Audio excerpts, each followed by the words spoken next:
राणे बंधूंनी राखला सिंधुदुर्गचा गड। सिंधुदुर्ग जिल्हा परिषदेवरती भाजपचे 18 तर शिंदे सेनेचे 8 उमेदवार विजयी।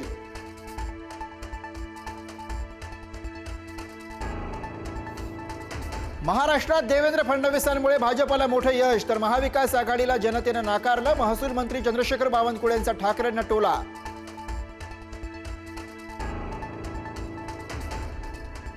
पुणे जिल्हा परिषदेमध्ये राष्ट्रवादीची एक हाती सत्ता। 73 पैकी 43 जागांवर अजित पवारांच्या राष्ट्रवादीचा विजय।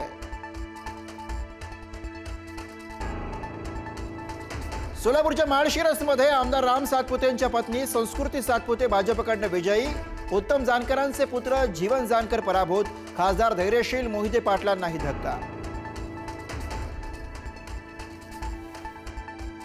सुनबाईंच्या विजयानंतर शहाजी बापू पाटील यांना अश्रू अनावर। सांगोला पंचायत समितीवरती शहाजी बापू पाटील यांच्या सुनबाई राणी पाटील विजयी।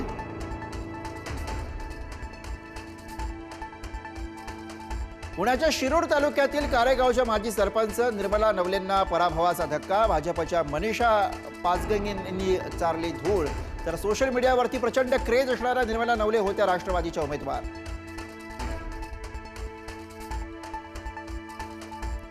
पनवेलमधल्या विजयानंतर भाजप कार्यकर्त्यांचा उन्माद। पनवेल मतदान केंद्राबाहेर पोलीस आणि भाजप कार्यकर्त्यांमध्ये मोठा राडा।